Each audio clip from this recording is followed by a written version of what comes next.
Lembrando que nós estamos fazendo uma série de sermões em que nós começamos no capítulo 1 do livro de Eclesiastes e vamos seguir até o final do livro.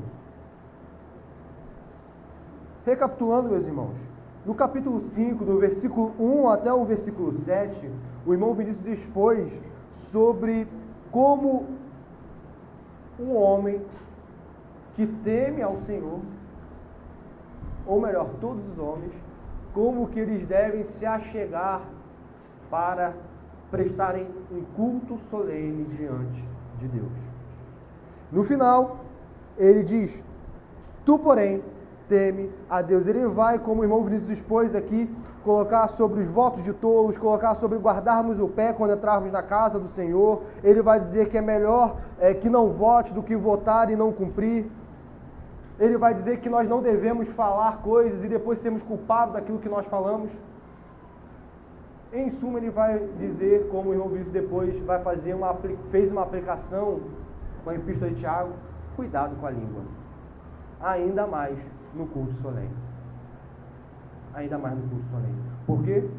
Porque nós somos criaturas e Ele é o Criador. Como na teologia se diz, Ele é completamente outro. Nós só conseguimos nos achegar a Ele por causa da mediação de Cristo, ou por causa de uma voluntária condescendência da parte dele a nós, suas criaturas. Meus irmãos, muitas das vezes nós não temos noção de quem é Deus. É tal, mas tal, de que nem os anjos, que são puros, podem estar diante da presença de Deus, se Deus não for condescendente para com eles. Deus é completamente outro. Deus é santo, santo e santo. Os céus não podem conter o nosso Deus. Ele transcende até mesmo o céu que Ele criou. Esse é o nosso Deus. E nós vamos continuar agora falando sobre isso. Sobre Deus. Aqui agora Salomão vai sair um pouco do culto solene, sobre esse ambiente de culto solene, e vai novamente constatar a realidade da vida deste homem. Lembrando, Salomão está falando da nossa vida debaixo do sol. A gente não vive somente nas assembleias solenes. A gente pode sair, ou a gente pode ter saído, por exemplo, que nós somos pecadores, nós somos muito facilmente levados ao erro, ao pecado. Saímos talvez domingo passado pedindo ao Espírito Santo de que, Senhor, guarde-me para não pecar no culto a Ti. E é algo legítimo. E é isso que deve acontecer. Depois do sermão ser exposto, nós devemos meditar nele e tentar praticar aquilo que a palavra de Deus exorta para que o povo de Deus pratique. Senão seremos tolos de ouvir e não praticar. Estaremos apenas amontoando brasas de ira sobre as nossas cabeças. Contudo, facilmente a gente pode achar que a vida cristã se resume à Assembleia Solene. Achar que a vida cristã é uma vida de que eu coloco a minha mente em Deus aos domingos, mas de segunda a sábado eu busco satisfação em outras coisas. De segunda a sábado, a minha satisfação não está no meu Deus. De segunda a sábado, a minha satisfação está, por exemplo, como Salomão aqui vai abordar, no que o dinheiro pode comprar, ou no próprio dinheiro em si. A minha satisfação está nas riquezas, nos meus sonhos, nas minhas metas. Salomão vem acabar no livro de Eclesiastes, por exemplo, com essa visão fútil do materialismo.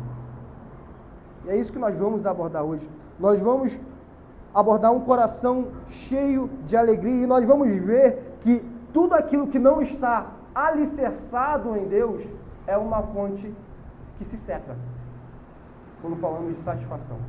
Ela pode dar um prazer momentâneo, ela pode sim gerar uma satisfação ali de imediato, mas logo, logo essa fonte secará. Logo, logo mais sede irá emergir em nossa alma. E assim nós vamos acumulando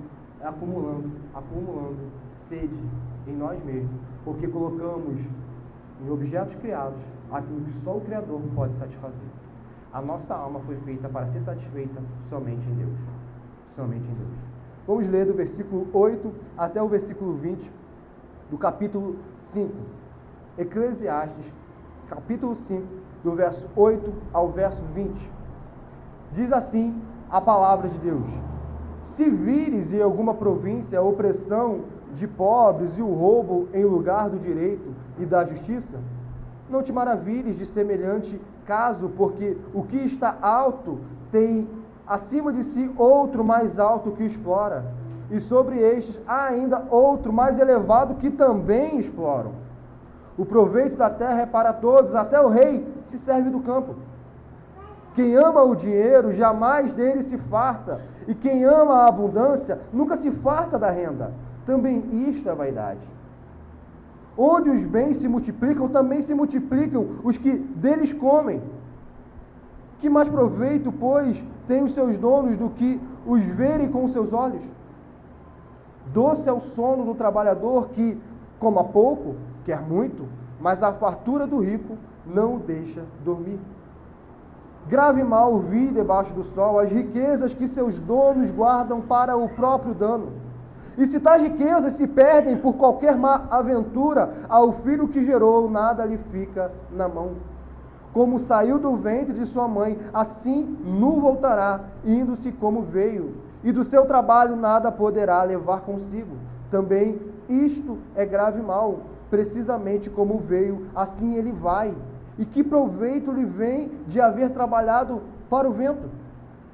Nas trevas comeu em todos os seus dias, com muito enfado, com enfermidades e indignação. Eis o que vi: boa e bela coisa é comer e beber e gozar cada um do bem de seu trabalho, com que se afadigou debaixo do sol, durante os poucos dias da sua vida que Deus lhe deu, porque esta é a sua porção. Quanto ao homem a quem Deus conferiu riquezas e bens e lhe deu poder para deles comer e receber a sua porção e gozar do seu trabalho, isto é dom de Deus, porque não se lembrará muito dos dias da sua vida, porquanto Deus lhe enche o coração de alegria. E mais uma vez a gente vê em Eclesiastes um equilíbrio da palavra de Deus. Quando a gente fala que o dinheiro não pode dar satisfação, automaticamente a gente pode ir para um extremo, de que, então a Bíblia está condenando a riqueza, então ser rico é pecado. Não é isso que a palavra de Deus está falando, a gente está vendo isso reiteradamente em Eclesiastes. O problema é a busca pela satisfação na riqueza, ou até mesmo a busca pela riqueza. Nós vamos ver que a riqueza é um presente de Deus, como está aqui, e ela pode vir naturalmente com o trabalho, se Deus agraciar tal pessoa. Nós vamos dividir, meus irmãos, essa perícope do versículo 8 ao versículo 20 em algumas partes. Primeiro, que é do versículo 8 ao versículo 9, a hierarquia de opressores, que está no versículo 8 ao 9. Novamente, Salomão vai tocar em que esta vida debaixo do sol há opressores. Segunda parte, nós vamos ver que vai do verso 10 ao verso 12, a vaidade expressa nas contradições das riquezas. Ou seja, por exemplo, quem ama o dinheiro, jamais dele se farta. E quem ama a abundância, nunca se farta. Olha a contradição da riqueza. A pessoa tem abundância, mas não tem fartura. Ela não se farta. Ela não se compraz somente naquilo, ela quer mais. Então é uma contradição da riqueza, quando coloca a riqueza como busca de significado, de sentido. O que nós vamos ver também é o grave mal debaixo do sol, que está expresso aqui no versículo 13. E também no versículo logo mais abaixo, quando ele vai dizer: também isto é grave mal, versículo 16, versículo 13 e 16.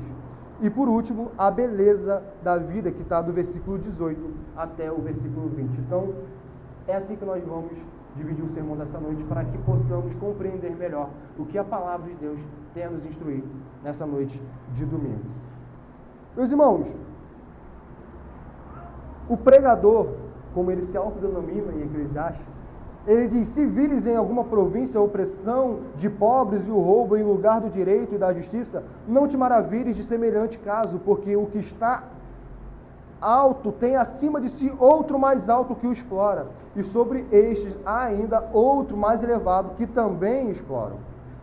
Aqui há algumas versões, e dependendo da versão vai ser diferente a forma desta proposição, ou seja, da forma como o versículo está traduzido. Algumas versões que vêm mais do inglês vai colocar, por exemplo, de que há um sentinela acima. Então, não necessariamente esse sentinela que está acima, ele é um opressor.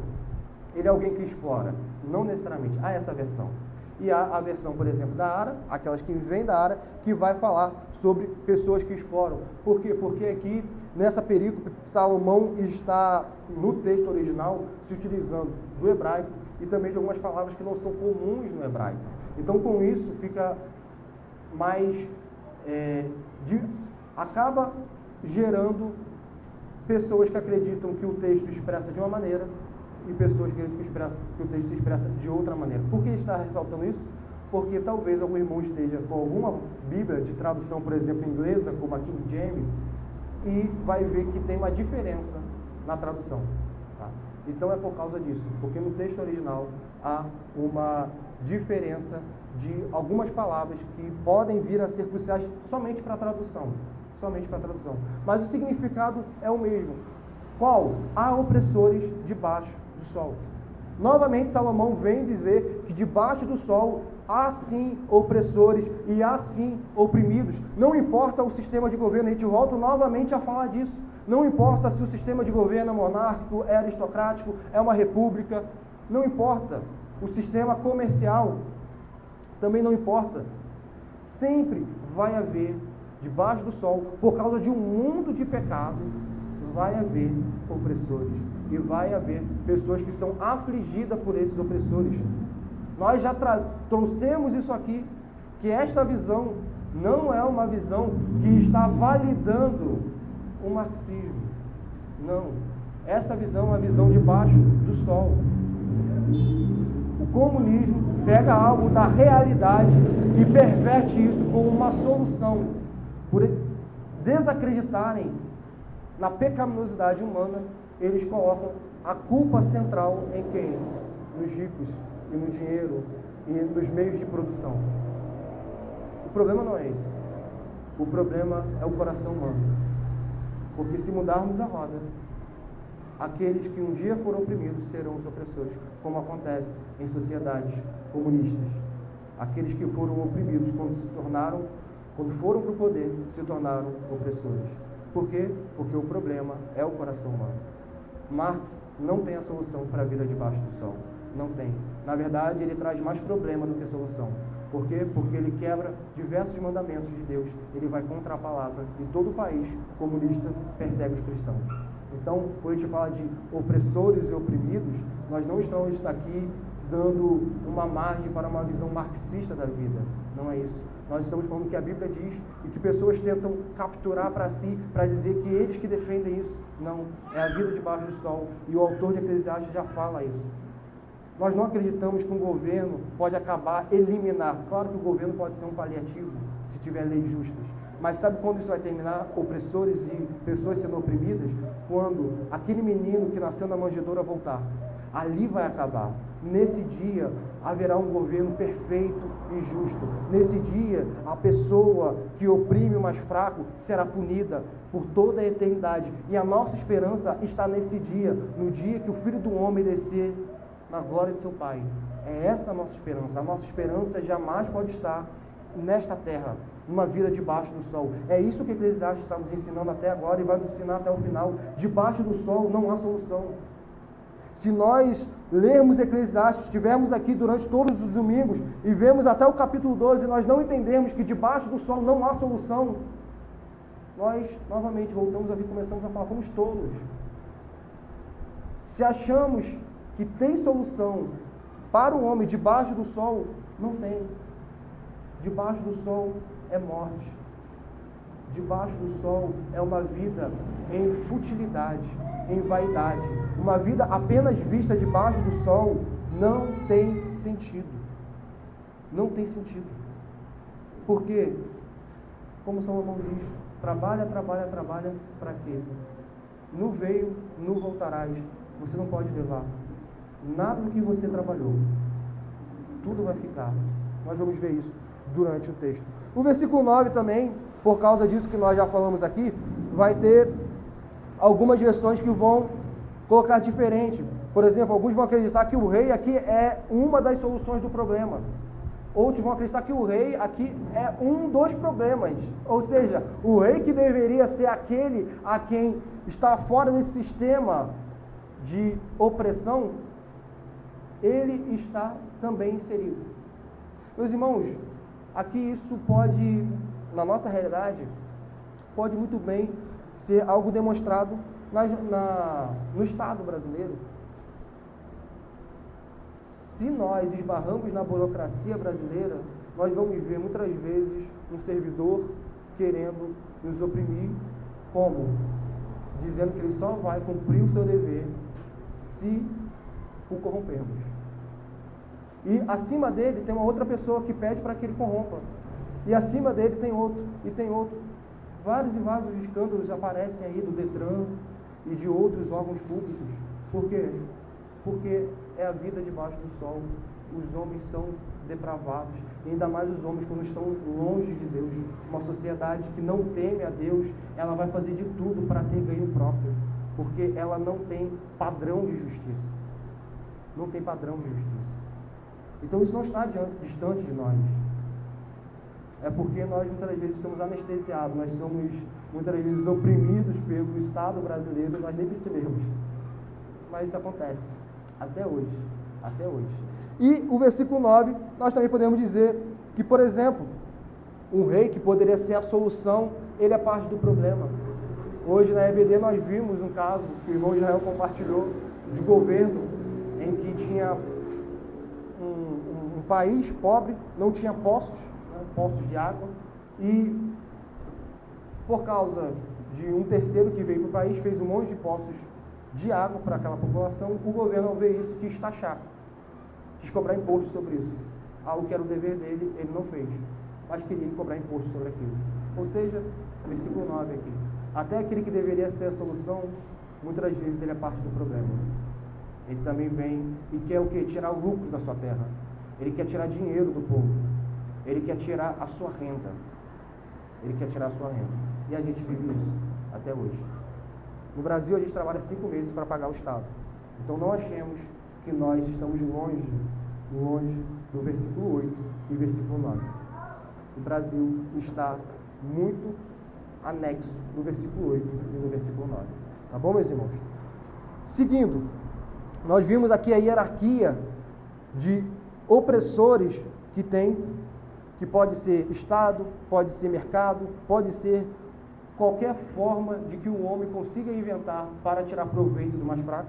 E agora do versículo 10 em diante, ele vai continuar falando sobre a vaidade das riquezas. Porque o que os opressores afinal querem? Eles também querem se enriquecer. Muitas vezes o opressor não oprime por oprimir. Não necessariamente. É um meio para o enriquecimento. É um meio para o enriquecimento. Enriquecimento mais fácil. Seguindo. Ele fala que quem ama o dinheiro jamais dele se farta, e quem ama a abundância nunca se farta da renda. Também isto é vaidade. Meus irmãos, ele está dizendo o seguinte: sabe quando a gente pensa que quando nós tivermos um salário X, nós estaremos satisfeitos? Quando nós tivermos aquele status de vida que nós tanto sonhamos, ali nós estaremos satisfeitos?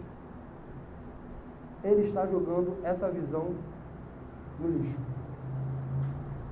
E ele já começou todo o livro de Eclesiastes, dos primeiros capítulos, mostrando quem ele é. Ele é alguma pessoa que colocou sua esperança nessa terra, ele é um rei que colocou a esperança no seu reinado, e ele viu que isso era vaidade. Ele colocou a esperança nas construções, ele viu que isso era vaidade. Ele colocou a esperança em prazeres desta vida, como mulheres, comida, bebida, e ele viu que isso também era vaidade. Quem está falando aqui é alguém que experimentou todos os prazeres dessa terra. É alguém que, como ele mesmo diz, nenhum prazer que meus olhos almejaram, eu lhes neguei. Tudo que eu quis, eu tive, e no final de tudo, eu vi vaidade. É essa pessoa que novamente vem dizer que quem ama o dinheiro jamais dele se farta, e quem ama a abundância nunca se farta da renda. Também isto é vaidade. Ele está falando com propriedade de que eu vivi isso. Como a gente sabe? Porque a gente está fazendo essa exposição do capítulo 1 até o capítulo 5. É alguém que viveu. É alguém que sabe. Nós vimos que é alguém que chegou no final da vida e disse: não trilhe esse caminho, não se iluda. Eu contemplei a vida debaixo do sol e eu tive aquilo que eu queria sempre ter, e vaidade foi, e vaidade é, porque eu estou vendo que eu vou morrer assim como aquele que nada conquistou. Eu vou morrer assim como aquele que por nada trabalhou. É vaidade. E não dá satisfação para a alma. Nenhuma. E o versículo 11, ele coloca uma outra constatação dessa vida. Onde os bens se multiplicam, também se multiplicam os que deles comem. O que ele está dizendo aqui? Ele não está dizendo de automaticamente uma família crescer.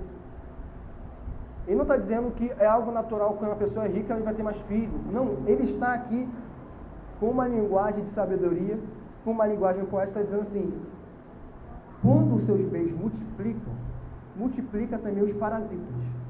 As pessoas que se achegam a ti apenas para querer tirar uma fatia do seu dinheiro.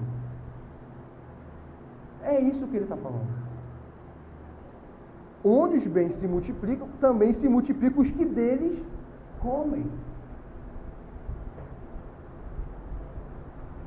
Então, agora, ele tem muito bem, mas ele também tem muitas pessoas ao seu redor que só estão com ele por causa dos seus recursos financeiros. Somente por causa disso. A única coisa que desejam é explorar a pessoa com dinheiro. É isso que São Augusto está dizendo.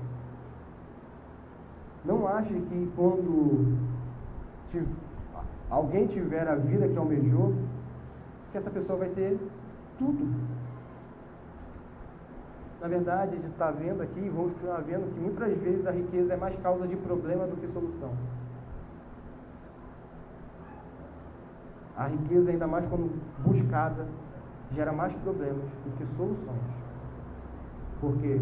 Porque nós perdemos pessoas em quem confiamos. Se perde. Nós vimos no capítulo 4, como melhor é serem dois do que um, porque tem melhor paga do seu trabalho. Contudo, aqui não são dois cooperando, como é no versículo 9 do capítulo 4.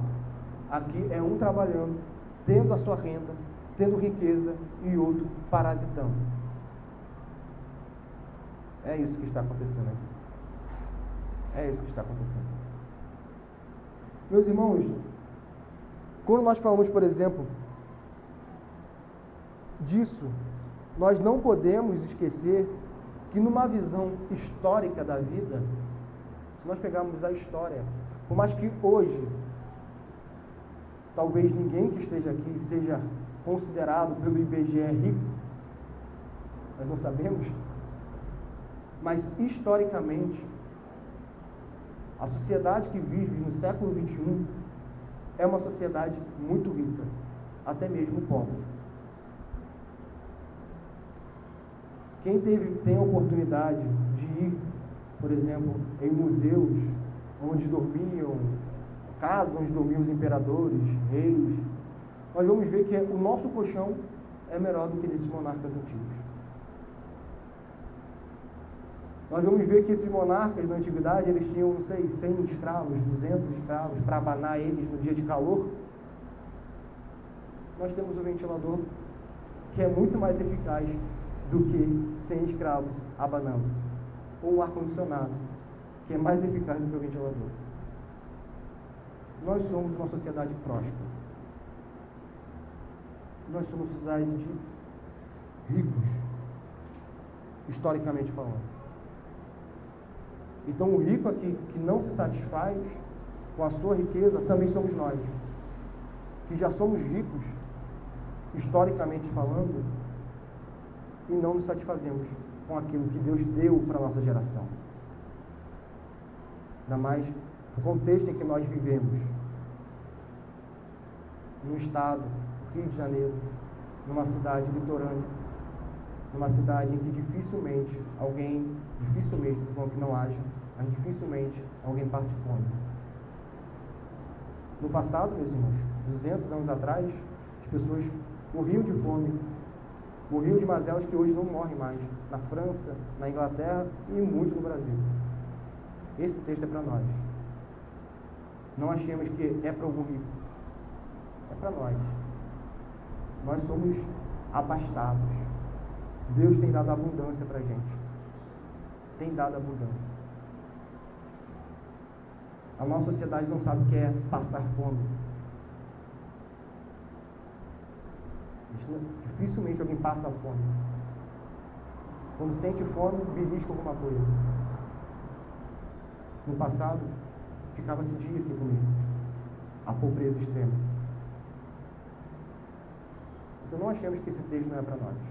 É para um rico que está na sua mansão e não é para nós. É para nós. É nesta noite. É para que a gente tenha contentamento com a nossa vida. E tenhamos o discernimento de que o nosso coração só será cheio em Deus. Em Deus. Continuando, meus irmãos. Doce é o sono do trabalhador. Doce é o sono do trabalhador, quer coma pouco, quer muito, mas a fartura do rico não o deixa dormir. O que ele está dizendo? Duas coisas. Primeiro, o rico na antiguidade era alguém muitas vezes ocioso. Muitas vezes o rico na antiguidade era alguém ocioso. Por quê? Porque a riqueza, muitas das vezes na antiguidade, estava ligado a uma aristocracia, a estar ligado a um poder estatal, a estar ligado entre aqueles privilegiados da hierarquia social. Não é como muitas das vezes o rico de hoje em dia, que tem que trabalhar 14, 16 horas para empreender alguma coisa. Essa é uma diferença histórica que nós temos. Por quê? Porque a riqueza de hoje em dia é uma riqueza que vem do mercado. Do mercado. Vem da Revolução Industrial, vem devido a diversos fatores. A riqueza na antiguidade vem principalmente do Estado. Principalmente do Estado. Então vem através de quê? De impostos. E quem cobra imposto não necessariamente precisa trabalhar. Então, o rico aqui pode ser alguém ocioso. Alguém que vive de renda. Como nós vemos em histórias de ingleses do século XIX que viviam de renda, se alguém já teve essa oportunidade de ver alguma série, algum filme, ou ler algum livro sobre isso. Pessoas que estavam ligadas à realeza e só viviam de renda, não trabalhavam. É isso que também pode estar relacionado ao texto. Ele não trabalha. E o ócio dele não deixa dormir. Essa é uma aplicação. Uma outra aplicação que a gente pode buscar entender por que esse rico não dorme e quanto o pobre dorme, é porque o que vem depois em seguida, a instabilidade das riquezas. Esse rico, ele se apega tanto à riqueza, ele se apega tanto àquilo que ele tem, que quando ele dorme, ele tem mais preocupação do que o pobre. Porque o pobre, ele trabalha e ele já sabe as mazelas da vida. Ele já aprendeu a viver as mazelas da vida. Ele não está necessariamente se agarrando à riqueza. Ele sabe dormir uma noite com fome e acordar na manhã seguinte com fome e só comer no dia depois disso.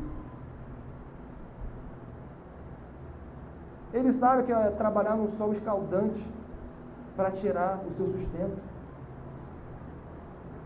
E ele não fica com pavor por causa disso. Agora o rico quando vê a sua riqueza poder sair de sua mão, ele fica apavorado. Isso pode tirar o sono. Nós, muitas vezes, perdemos o sono medo de perder aquilo que conquistamos. Porque estamos confiando na estabilidade das riquezas.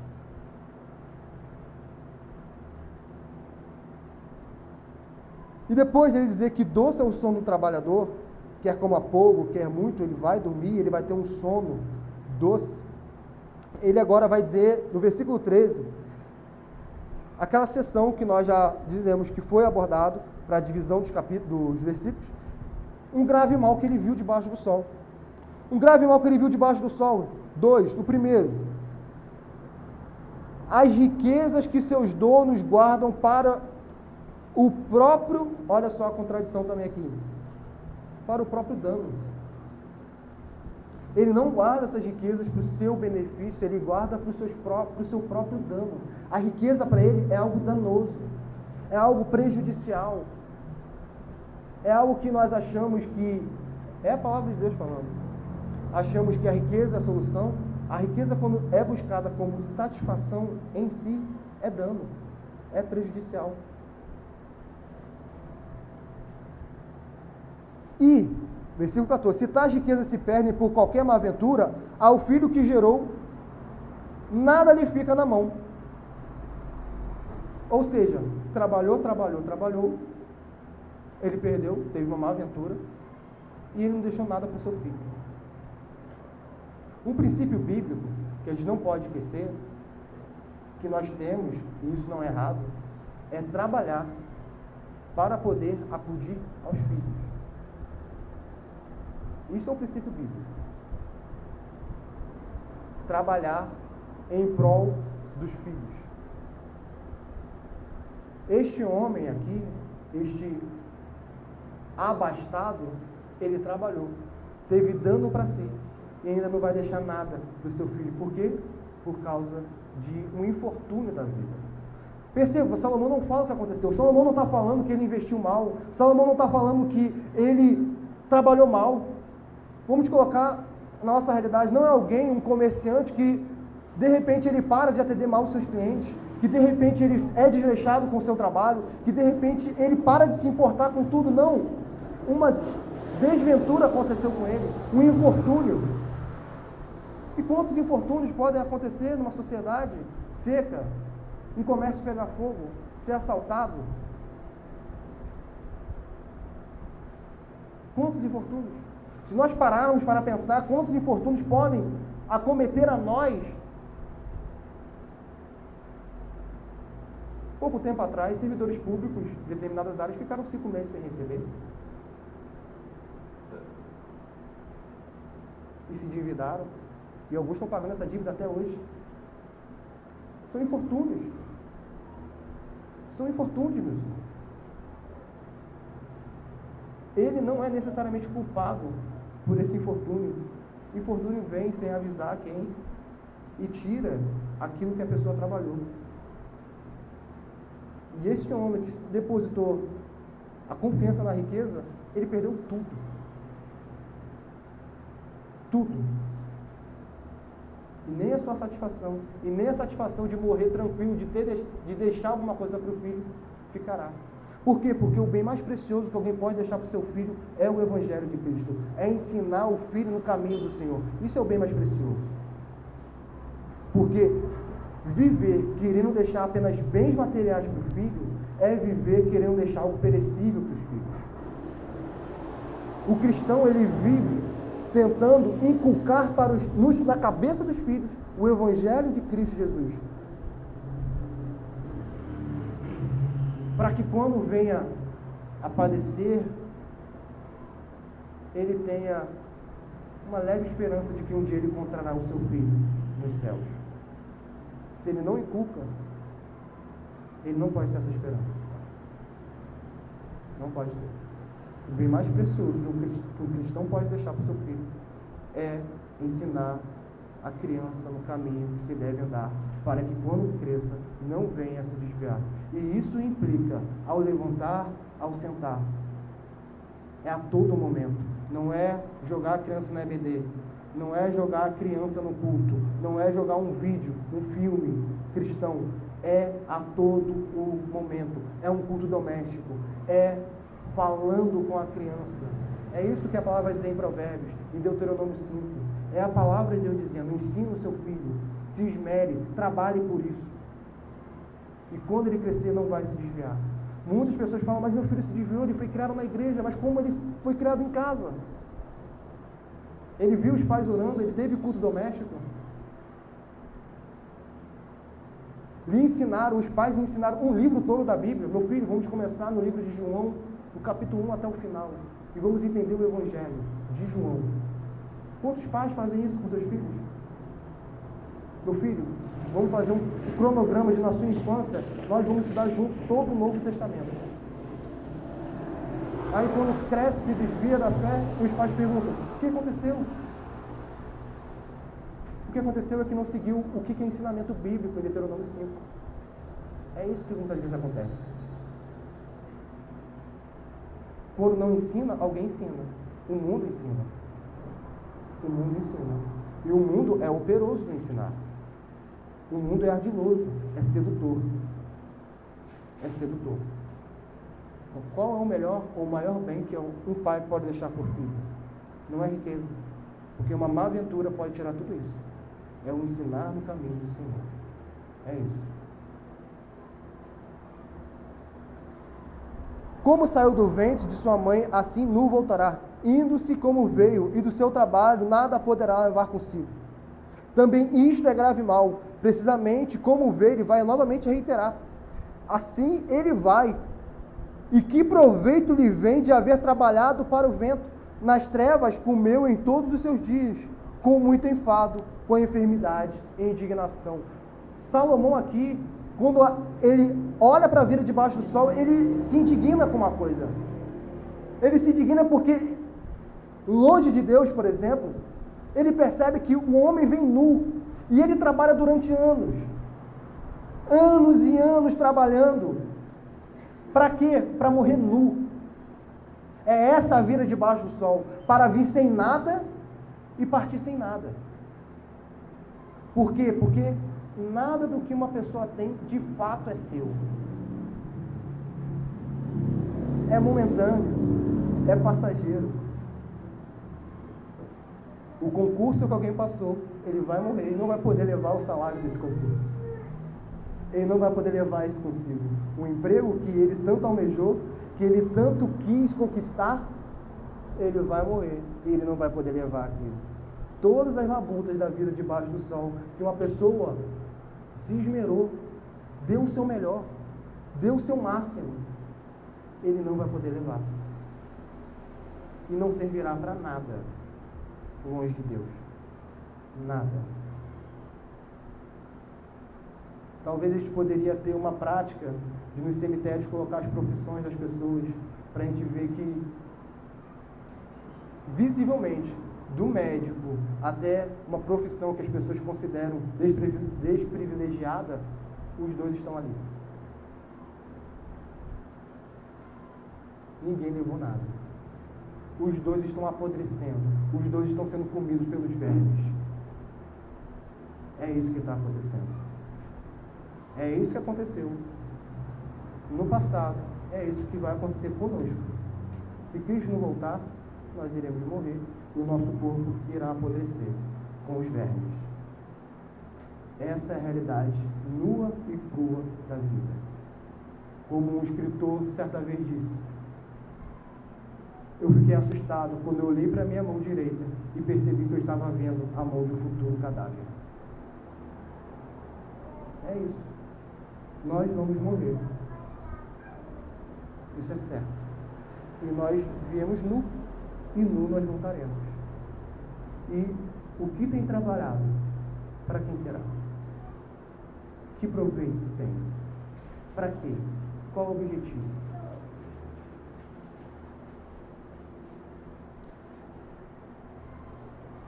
E agora, Salomão vai mostrar algo bom que ele viu. Mas antes, a gente vai recapitular o versículo 10 ao versículo 17, em que um comentarista, ele elenca 8 pontos importantes do versículo 10 ao versículo 17. 8 pontos seguintes. Primeiro ponto: Quanto mais você tem, mais você quer. Fato. Quanto mais você tem, mais você quer. Segundo, quanto mais você tem, menos você se satisfaz. Terceiro, quanto mais você tem, mais pessoas virão atrás do que você tem, inclusive o governo. Quarto ponto, quanto mais você tem, mais você percebe que a riqueza em si não lhe faz bem como você imaginou que faria. Sabe um sonho de quando eu tiver isso, eu vou ser feliz? A pessoa conquista e percebe que a felicidade não veio. Quinto, quanto mais você tem com o que se preocupar. Sexto, quanto mais você tem, mais você pode se machucar agarrando-se a isso. Sétimo, quanto mais você tem o que perder.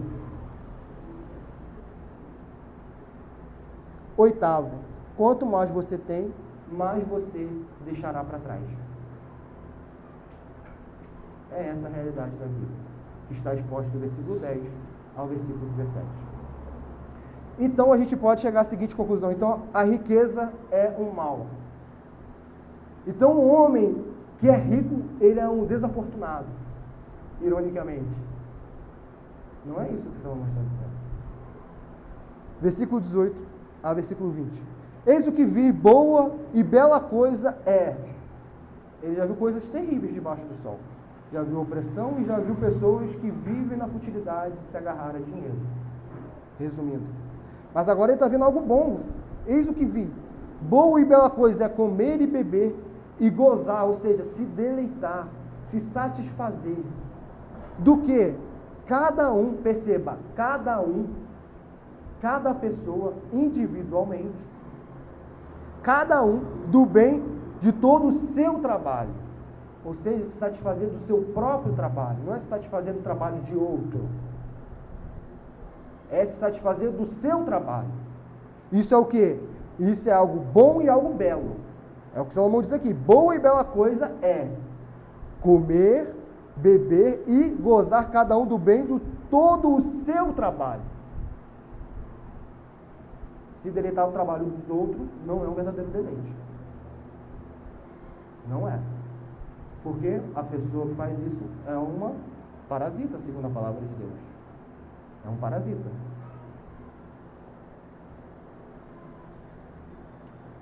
Isso a gente está falando no sentido ordinário. Nós não estamos trabalhando aqui pessoas que são privadas de trabalhar em decorrência de algum infortúnio que aconteceu em suas vidas. Tudo bem, meus irmãos? Estamos falando de pessoas que têm toda a capacidade de trabalhar e de tirar o seu sustento, ter esse prazer, e ela decide deliberadamente não trabalhar e se agarrar a quem trabalha para tirar a riqueza de quem trabalha. Nós estamos falando de aproveitadores, tudo bem? Nós não estamos falando de pessoas que foram acometidas de alguma doença que lhe impeçam de trabalhar, tudo bem? Com que se afadigou debaixo do sol, ou seja, isso é bom e belo, durante os poucos dias da vida que Deus lhe deu. O fato de a vida ser breve não significa que a vida não tem beleza e algo bom nela. Salomão não diz isso. Por quê? Porque esta é a sua porção. Da parte de quem? Da parte de Deus.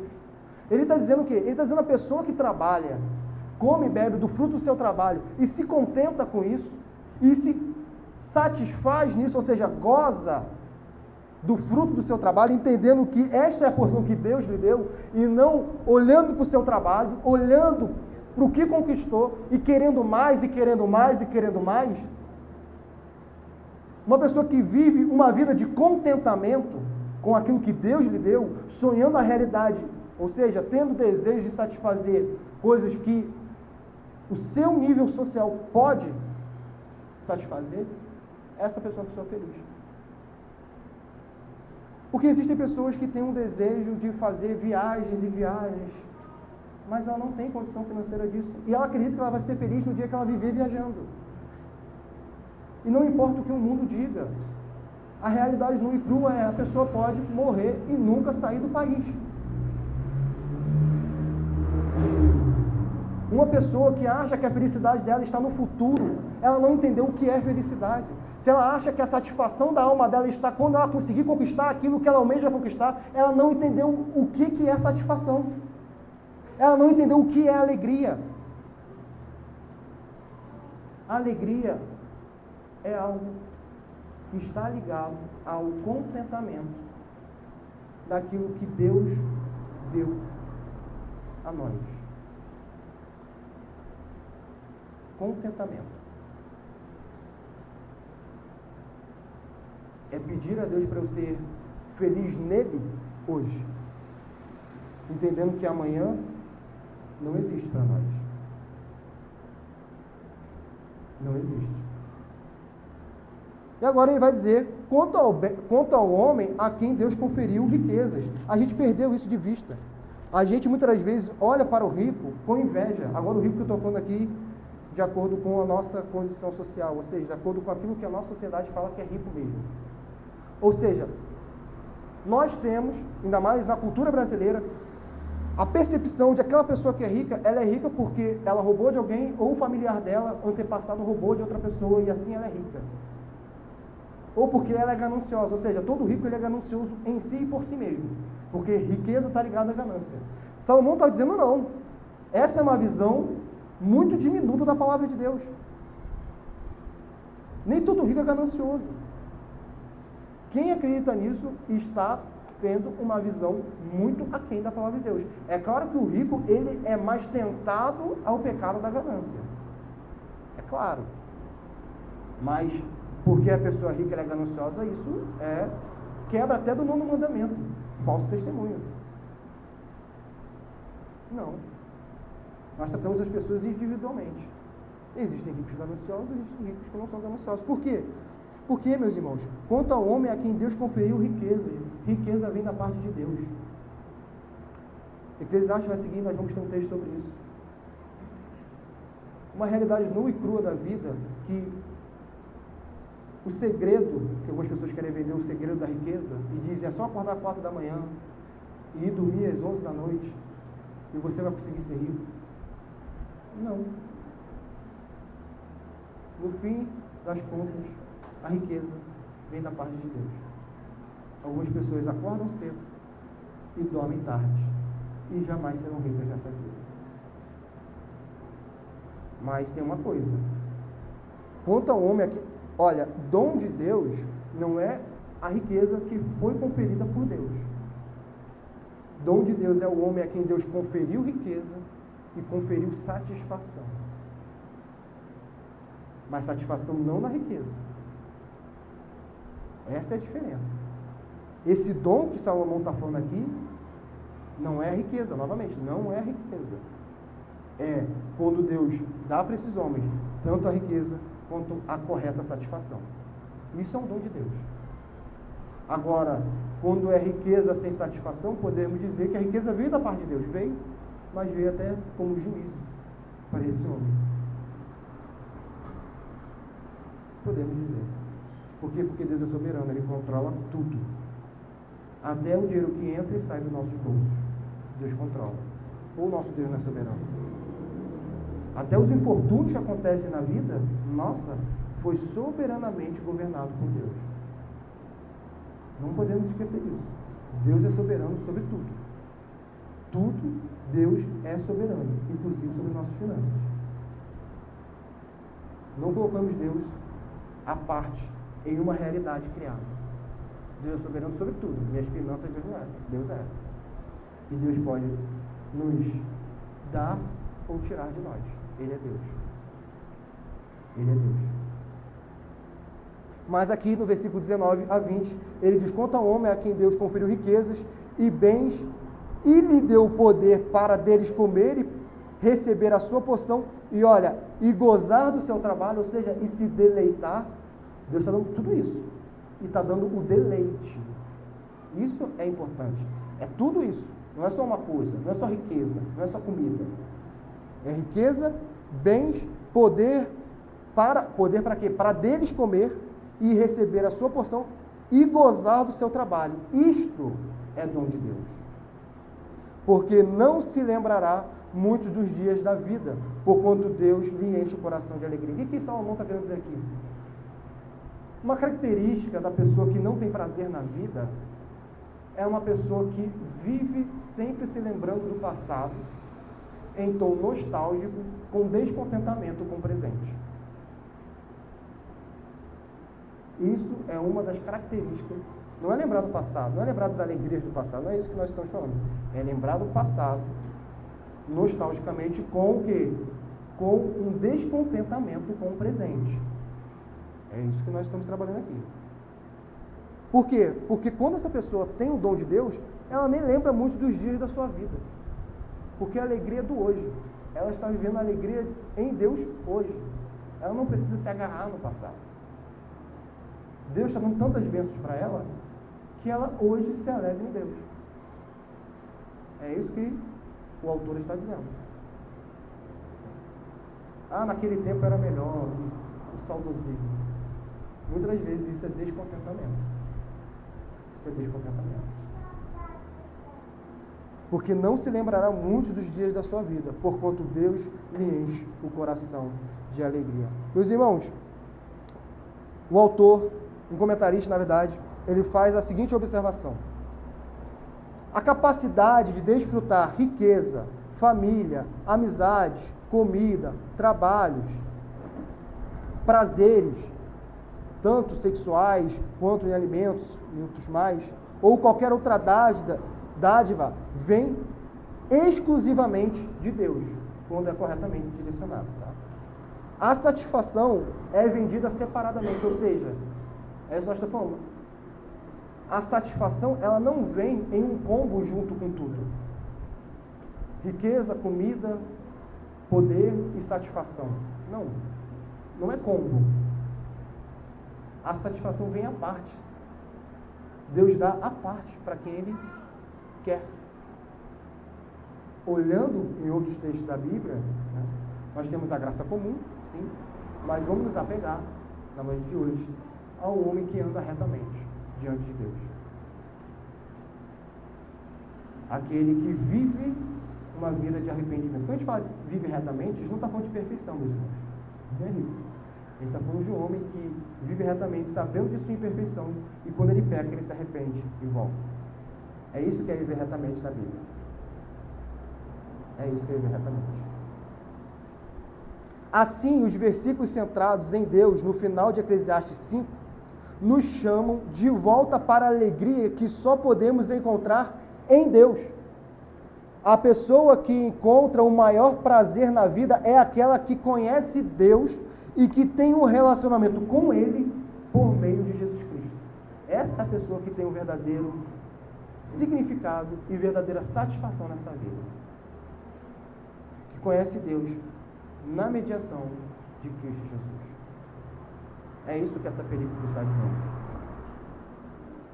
O pregador poderia gritar: não coloque a sua esperança na riqueza. Ele poderia gritar isso para a gente. Não coloque. Isso é vaidade. Isso é vaidade. Indo para a aplicação. A primeira aplicação é: como nós iremos comparecer diante do Criador?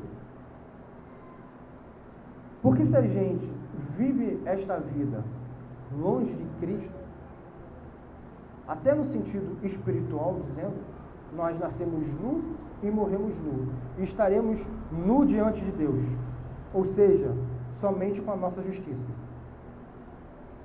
somente com as nossas obras. E o que acontece?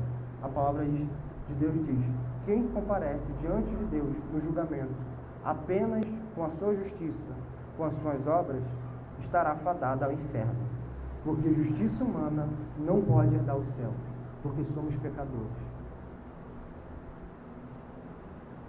Agora, aqueles que se apegam em Cristo, Cristo com o seu sangue nos cobre, e nós não chegaremos diante de Deus nus, em nossa própria justiça. Nós chegaremos vestidos de branco, imaculados, Por quê? Porque o sangue de Cristo nos purificou de todo pecado. É isso que nós devemos buscar nessa vida. Buscar frear essa realidade de nascer nu e morrer nu. Como? Se apegando à graça. Em Cristo, nós não morremos nu. Nós morremos com a justiça de Cristo imputada a nós e com aquela veste branca e pura é o nosso passaporte para o galardão, para termos todas as bênçãos prometidas em Apocalipse. Toda a riqueza que dinheiro humano não pode comprar, que obra nossa não pode conquistar, em Cristo, com a justiça de Cristo imputada a nós, é nossa. Mas somente com a fé genuína em Cristo. Como o apóstolo Paulo diz, em Cristo o vosso trabalho não é vão. Ou seja, fora de Cristo o seu trabalho é vão. Viva uma vida em Cristo. Para encerrarmos, vamos abrir em 1 Timóteo 6, uma aplicação vindo do próprio apóstolo Paulo.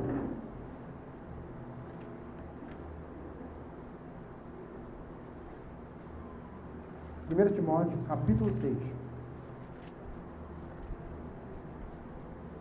Nós vamos ler do 11 até o 16. Do 17 até o 19, ele vai falar sobre os ricos, como que os ricos deveriam viver.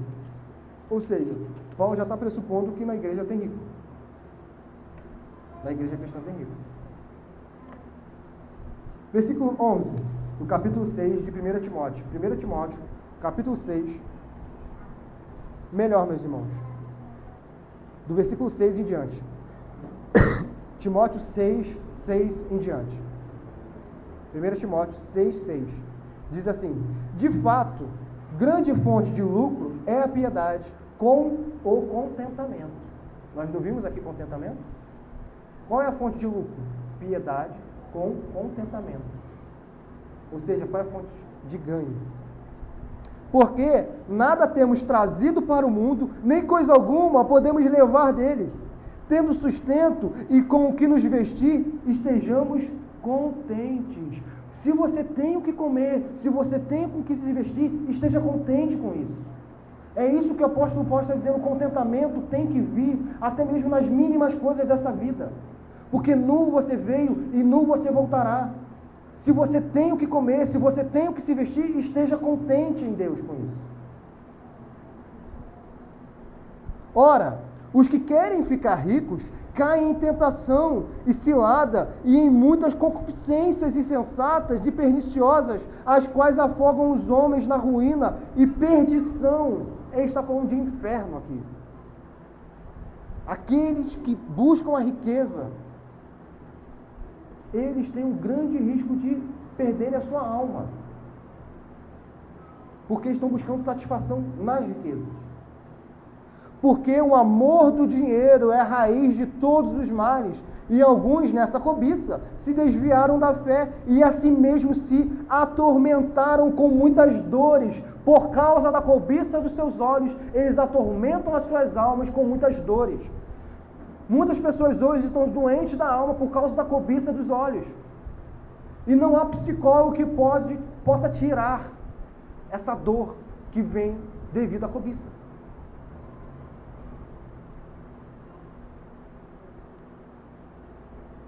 Tu, porém, versículo 11, ó homem de Deus, foge destas coisas, antes segue a justiça, a piedade, a fé, o amor, a constância na fé.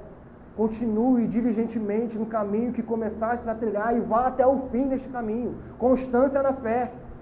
O cristão não é chamado a ser volúvel, não é ser chamado para viver eternamente em uma montanha russa espiritual. Estou bem, estou mal, estou bem, estou mal. É constância na fé. Uma pessoa que vive em uma montanha russa espiritual é uma pessoa imatura. Ela precisa comer alimento sólido. Ela precisa amadurecer na fé.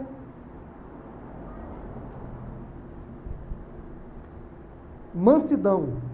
Combate o bom combate, versículo 12. Combate o bom combate da fé. Toma posse da vida eterna, para a qual também foste chamado e de que fizeste a boa confissão perante muitas testemunhas.